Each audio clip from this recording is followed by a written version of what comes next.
Retornamos.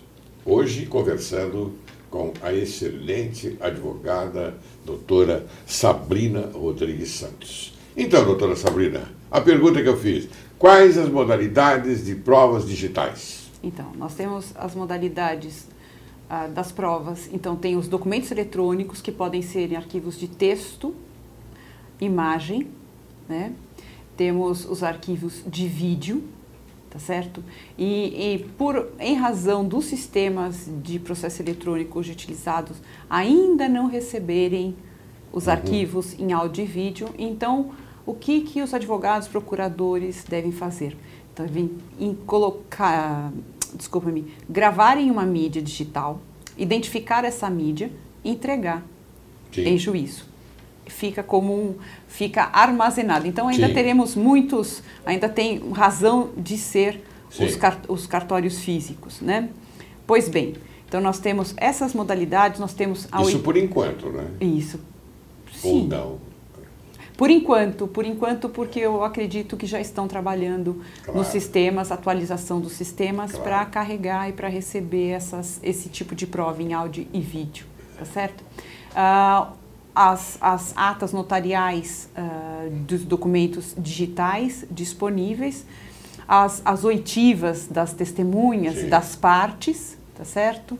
E, enfim... Que são gravadas. São gravadas. E é muito curioso, porque tem pessoas que têm muita dificuldade com a gravação do seu testemunho. Porque uma coisa é chegar à parte... Intimida. Eu acredito que intimida, doutor. Eu já vi. Eu também já vi. Eu já vi isso. E me preocupa porque já é muito complicado a pessoa sentar para prestar um depoimento diante do juiz.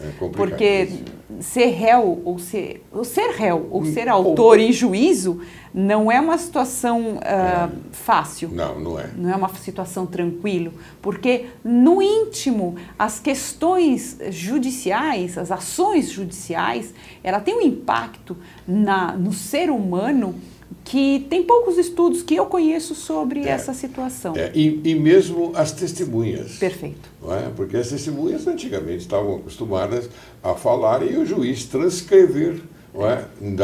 Da maneira jurídica, não é? Aquilo que ele ouviu da testemunha. Hoje não. Exato.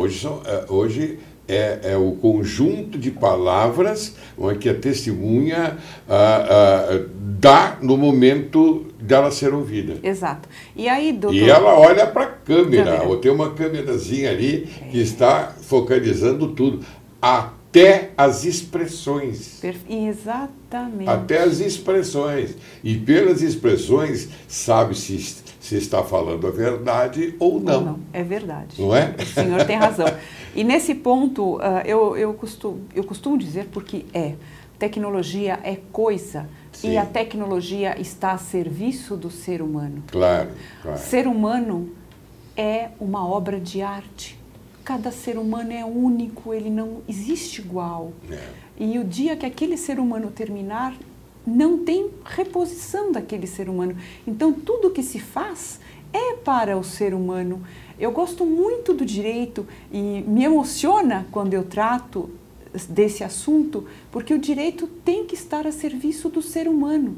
Então, vai se utilizar a tecnologia para capturar o depoimento? Ótimo, não tem problema.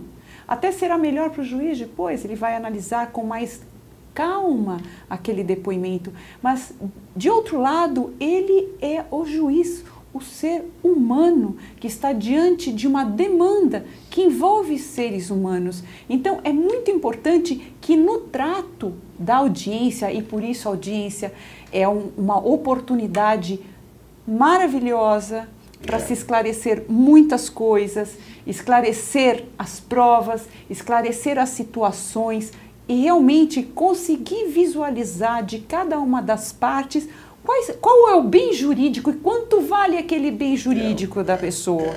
Qual o valor jurídico a ponto da pessoa entrar com aquela ação e produzir aquela prova. Por exemplo, hoje o que nós vemos com muita frequência são imagens privadas disponibilizadas a um grande número de pessoas. Hoje a imprensa, nas redes sociais. Ela não tem lá muito trabalho em buscar as imagens, porque elas chegam à mercê de pessoas que estão trabalhando para elas diuturnamente e voluntárias. Né? Exatamente, é voluntário. E eu me pergunto, a que serve tudo isso?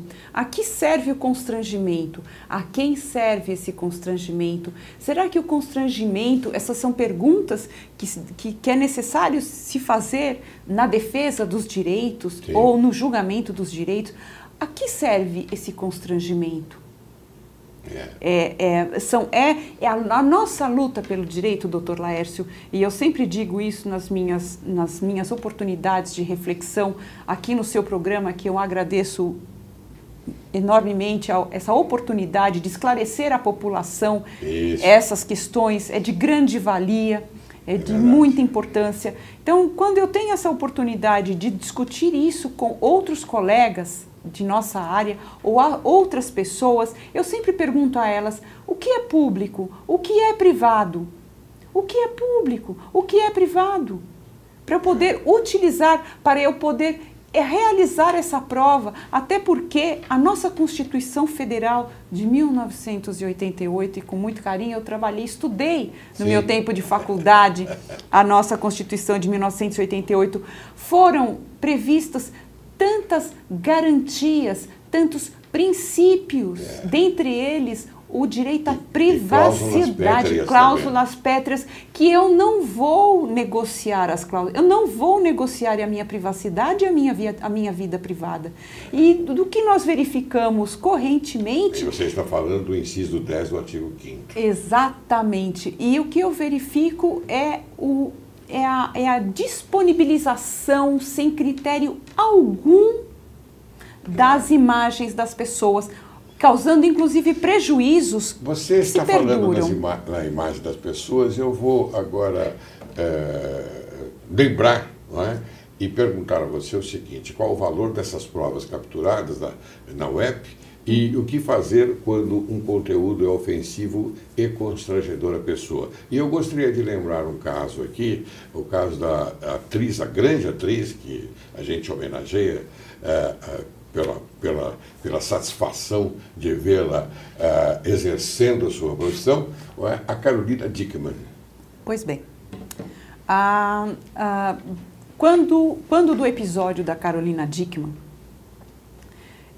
e houve outros episódios com celebridades também, acelerou aquele fato de vir a público a vida privada desta mulher. Ela acelerou o processo de legislação, porque já havia tramitação no Congresso uma lei de criminalização de ilícitos informáticos, não só dessa natureza e de outras naturezas também. Então, esse episódio triste da nossa história é um episódio que deve ser lembrado sempre com muita tristeza, né? Ele veio para acelerar. Então, em razão disso, adveio a lei de crimes informáticos, porque além dessa situação vieram outras, como não sei se vocês lembram, o episódio de sites do governo federal ficarem fora do ar, que havia ataques. Então, se queria saber o que está acontecendo, como não era crime na época. Depois, com o advento da lei de crimes informáticos, várias situações até então no limbo foram criminalizadas e isso deu a oportunidade de persecução criminal. Pois bem. Muito bem. Então quer dizer que esse caso da Carolina Dickmann ele foi relevante para acelerar um processo de legislatura. Muito bem. Me diga então como é que a gente pode entender a perícia, né, no sistema informatizado?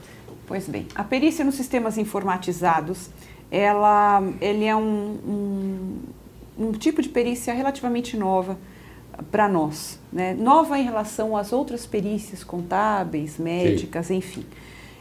Na medida que as tecnologias de informação elas foram massificadas no pós-2000.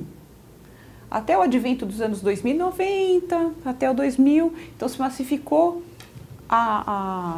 o uso dos PCs, dos computadores, depois veio a modalidade Sim. notebook, e veio vindo em meados, acredito que meados dos anos 2004, 2005, veio o smartphone, né? Ou um pouquinho depois tínhamos o telefone celular, mas a importância dessa modalidade de perícia em sistemas informáticos é de extrair informações.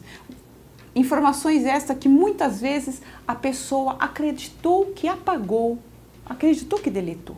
Eu não tenho mais. Por exemplo, tem um smartphone, você recebe informações, recebe mensagens que podem comprometer, e a pessoa, não, eu não quero ter essas mensagens. E pois deleta. bem, aí ela deleta. Só que fica armazenado no equipamento. Está armazenado na memória. Ficou ali. Além disso, os provedores de conteúdo têm esse tráfego de informações. O Marco Civil da Internet, ele trata dessa questão, as responsabilidades dos provedores de conteúdo por todos os arquivos de texto, de áudio, de vídeo, e a responsabilidade dos provedores de conexão, que precisam manter os registros de conexão. O Marco Civil fala em 180 dias, mas a minha experiência profissional mostra que essas informações ficam armazenadas por mais tempo. Dependendo do tipo de conteúdo de registro, fica armazenado por mais tempo. Muito bem, e quais os cuidados então necessários do interessado e qual é o momento para realizá-los? Essa perícia? Pois bem, no momento do constrangimento, a pessoa tomou conhecimento de uma situação que a constrange, o que ela deve fazer? Se esse conteúdo constrangedor está disponível em sites, em redes sociais, ela notifica a empresa, notifica para retirar do ar em até 72 horas. Então, é necessário. Esse é um tipo de resultado? Não é o resultado. Não, esse é uma medida. Você me perguntou a medida. A questão do resultado, eu vou voltar na perícia. Então, conta para nós também que tipo de resultado a perícia tem em sistemas pode oferecer. A perícia em sistemas informatizados, ela é uma ciência que vai receber o equipamento, vai extrair, vai fazer o que a gente fala, que é o espelhamento, né? Capturado as informações, elas não podem ser alteradas, elas vão ser analisadas e vão ser, é objeto de um laudo, de um profissional, de um perito. O resultado dessas perícias em sistemas geralmente são respostas indiretas. Ela não necessariamente te informa quem é o agente do ilícito, mas ela te dá os caminhos para você, com outros elementos, chegar até o autor daquele ilícito. Pois bem, é possível, com a perícia em sistemas informatizados, é possível saber quando foram alterados os dados, que podem ser arquivos de texto, de áudio, de vídeo, quando foram alterados, data, usuário do sistema, se aquela máquina tiver um login e senha de acesso. Então, é possível, inclusive, saber qual foi o usuário que acessou o sistema e que fez as alterações. Muito bem. Então, se chega ao autor do fato, né? É possível.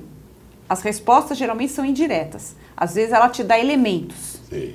Mas quantas vezes, doutor Laércio, que nós ouvemos as pessoas dizerem, eu emprestei o meu login e senha para determinada pessoa realizar determinada tarefa. Quantos colegas nossos que, de posse do seu certificado digital, eu já ouvi isso. Eu não quero saber disso. Entrega para o seu imediato providenciar o protocolo de uma petição ou outra tarefa no sistema.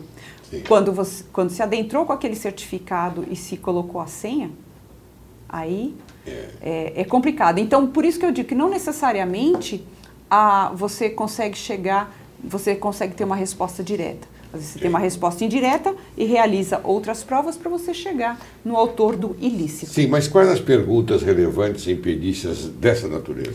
Então, as perguntas relevantes. As perguntas relevantes. Quando acontece um delito com o uso dos sistemas informatizados, a pessoa interessada, a primeira coisa que ela tem que fazer é obter as informações.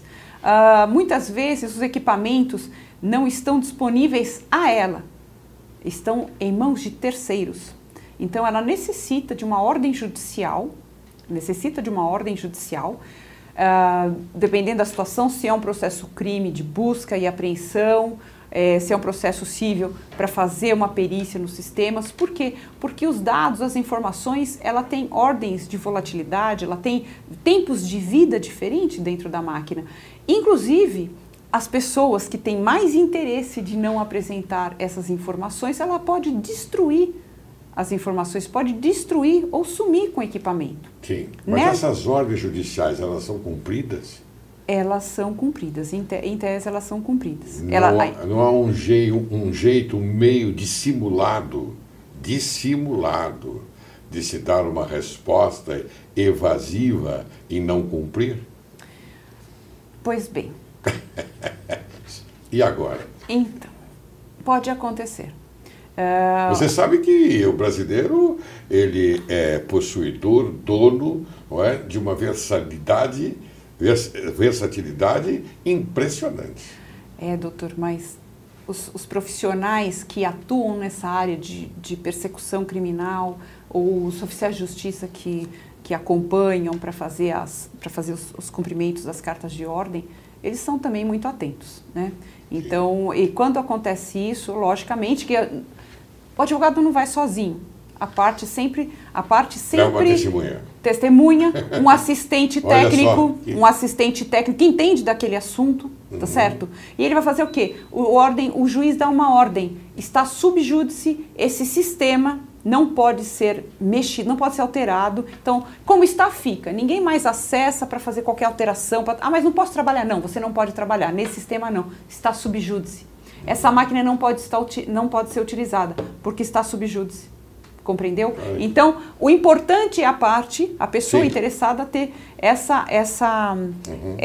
esse desprendimento de já pedir a ordem judicial para que não seja alterados os dados nos sistemas. Muito bem. Em ilícitos internacionais, por exemplo, como a parte deve proceder para obter a prova que precisa para fundamentar a sua tese? Porque isso pode ocorrer. Pode acontecer. Você tem um fato onde você tem que buscar um ilícito que ocorreu internacionalmente e você precisa, então, compor esta prova no processo eletrônico.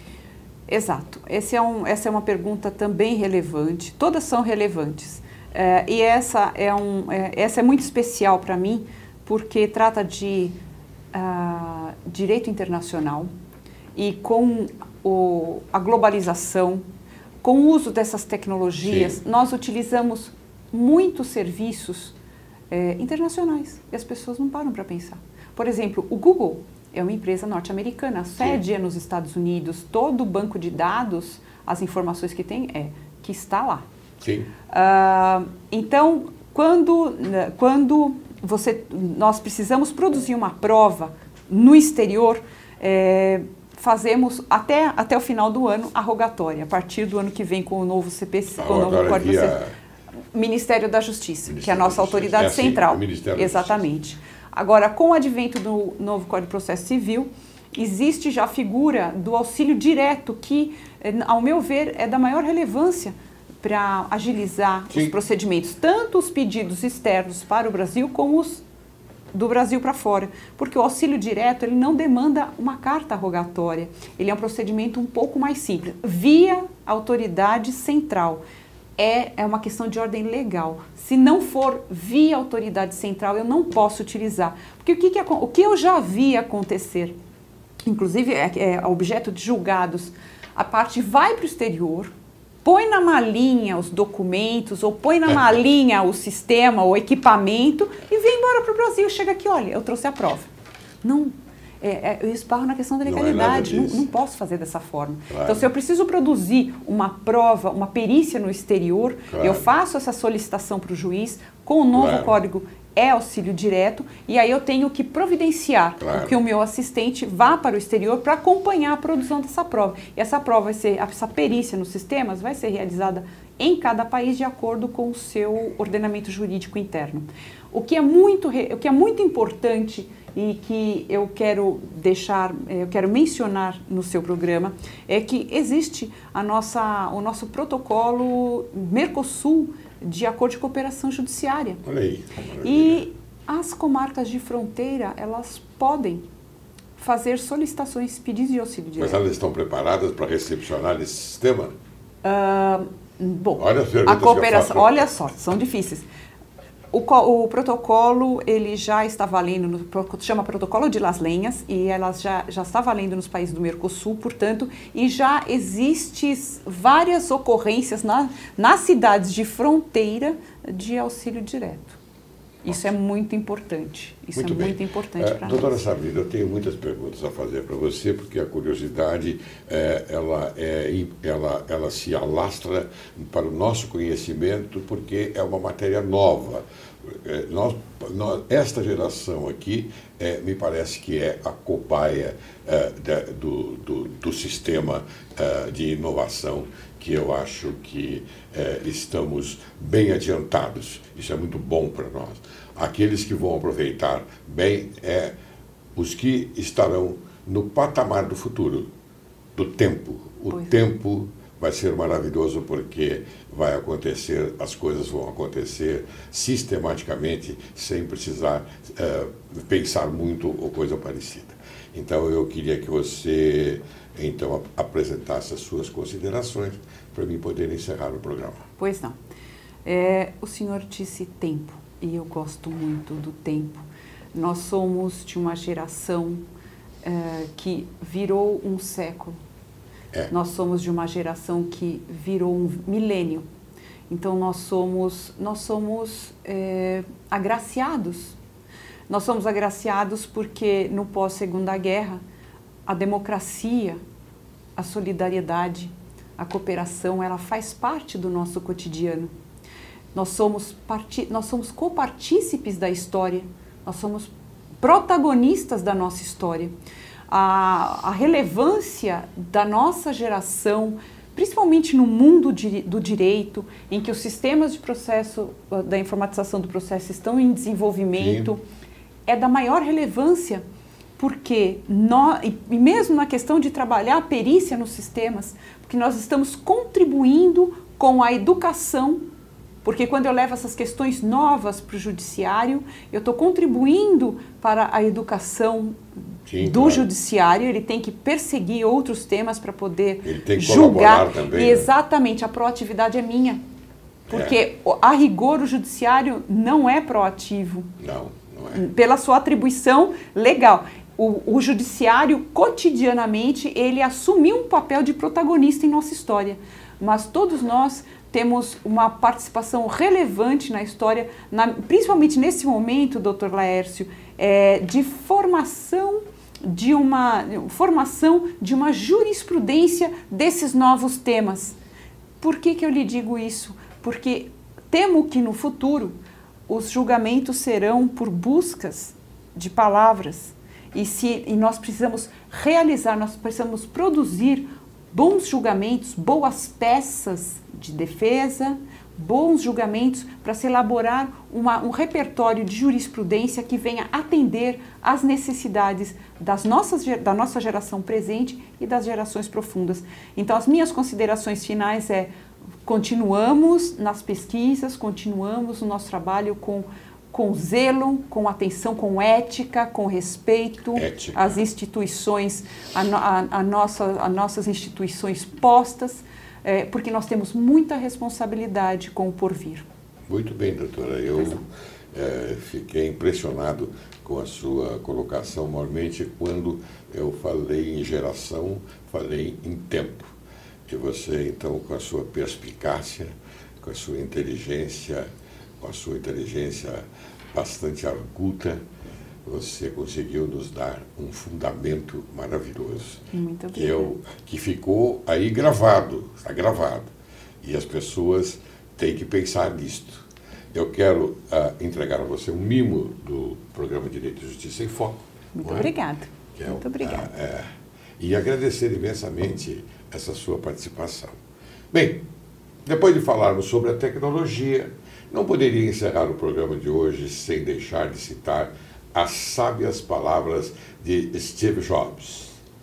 Cada sonho que você deixa para trás é um pedaço do seu futuro que deixa de existir.